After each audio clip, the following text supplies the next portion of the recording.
آہنی کڑوں کا شور، بیڑیوں کی جھنکاریں، قیدیوں کی سانسوں کی تند و تیز آوازیں، جیلروں کی بدکاری، گالیوں کی بوچھاریں، بے بسی کی خاموشی، خاموشی کی فریادیں تہنشیں اندھیرے میں،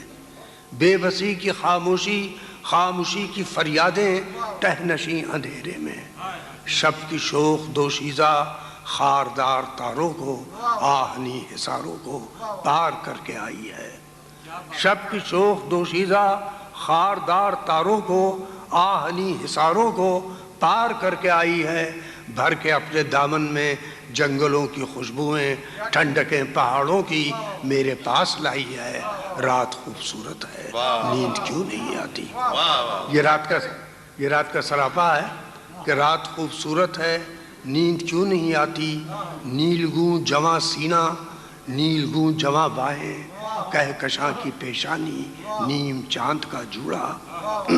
نیلگوں جواں سینہ، نیلگوں جواں باہیں، کہکشاں کی پیشانی، نیم چاند کا جوڑا، مخملی اندھیرے کا پیرہن لرزتا ہے، اور وقت کی سیاہ زلفیں خاموشی کے شانوں پر خم بخم مہکتی ہیں، اور زمیں کے ہونٹوں پر نرم شبنمی بوسے موتیوں کے دانتوں سے کھلکھلا کے ہنستے ہیں، رات خوبصورت ہے، نیند کیوں نہیں آتی؟ موتیوں کے دانتوں سے کھلکھلا کے ہنستے ہیں، رات خوبصورت ہے، نیند کیوں نہیں آتی؟ روز رات کو نیند کیوں نہیں آتی؟ رات پینگ لیتی ہے چاندنی کے جھولے میں، رات پینگ لیتی ہے چاندنی کے جھولے میں،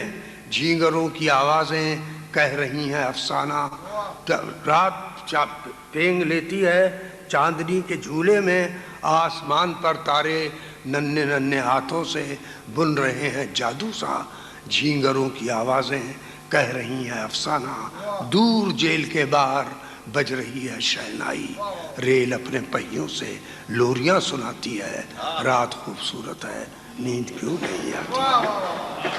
روز رات کو، یہ آخری بند ہے کہ روز رات کو یوں ہی نیند میری آنکھوں سے بے وفائی کرتی ہے، روز رات کو یوں ہی نیند میری آنکھوں سے بے وفائی کرتی ہے، مجھ کو چھوڑ کر تنہا جیل سے نکلتی ہے، بمبئی کی بستی میں میرے گھر کا دروازہ جا کے کھٹکھٹاتی ہے، بمبئی کی بستی میں میرے گھر کا دروازہ جا کے کھٹکھٹاتی ہے، ایک ننھے بچے کی اکھڑیوں کے بچپن میں میٹھے میٹھے خوابوں کا شہد گھول دیتی ہے، ایک ہنسی پری بن کر کالاں ہلاتی ہے، لوریاں سناتی ہے، رات خوبصورت ہے، نیند کیوں نہیں آتی؟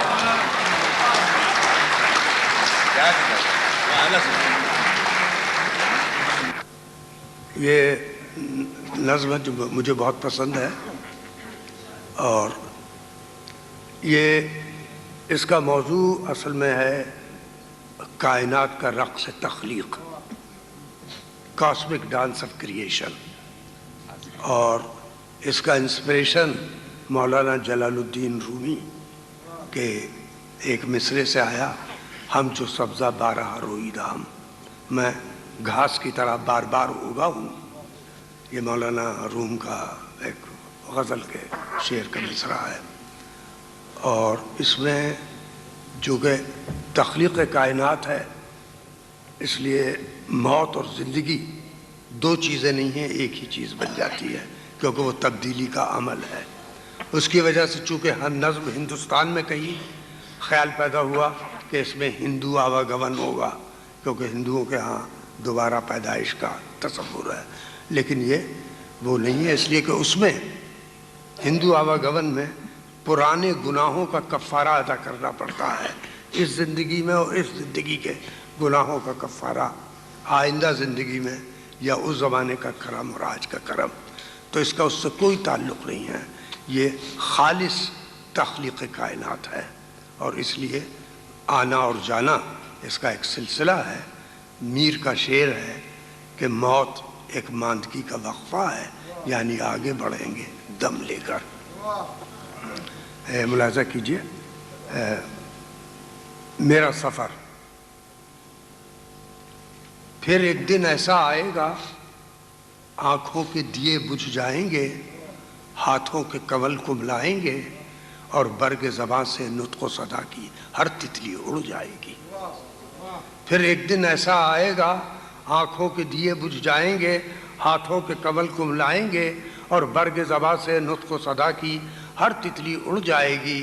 ایک کالے سمندر کی تہ میں کلیوں کی طرح سے کھلتی ہوئی، پھولوں کی طرح سے ہنستی ہوئی ساری شکلیں کھو جائیں گی۔ خون کی گردش، دل کی دھڑکن، سب راگنیاں سو جائیں گی، اور نیلی فضا کی مخمل پر ہنستی ہوئی ہیرے کی یہ کنی،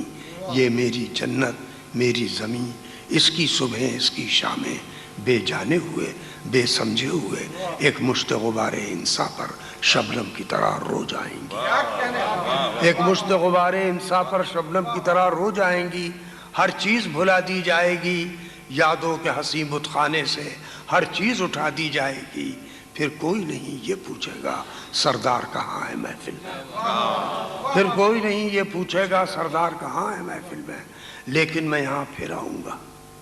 لیکن میں یہاں پھر آؤں گا، بچوں کے دہن سے بولوں گا، چڑیوں کی زبان سے گاؤں گا۔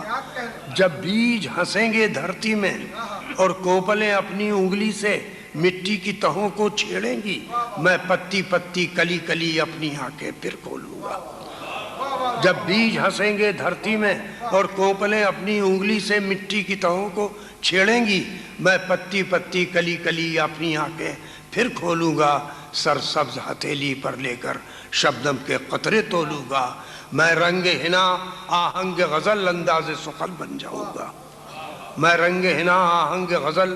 انداز سخن بن جاؤں گا، رخسار عروس نو کی طرح ہر آنچل سے چھن جاؤں گا۔ جاڑوں کی ہوائیں دامن میں جب فصل خزاں کو لائیں گی، رہرو کے جمع قدموں کے تلے سوکھے ہوئے پتوں سے میرے ہنسنے کی صدائیں آئیں گی، سوکھے ہوئے پتوں سے میرے ہنسنے کی صدائیں آئیں گی۔ دھرتی کی سنہری سب ندیاں، آکاش کی نیلی سب جھیلیں ہستی سے میری بھر جائیں گی، اور سارا زمانہ دیکھے گا ہر قصہ میرا افسانہ ہے، ہر عاشق ہے سردار یہاں، ہر معشوقہ سلطانہ ہے۔ اور سارا زمانہ دیکھے گا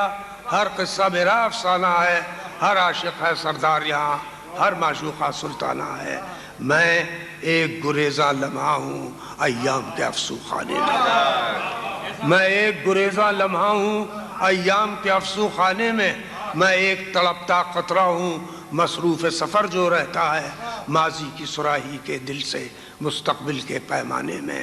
میں سوتا ہوں اور جاگتا ہوں، اور جاگ کے پھر سو جاتا ہوں، صدیوں کا پرانا کھیل ہوں میں مر کے امر ہو جاتا ہوں۔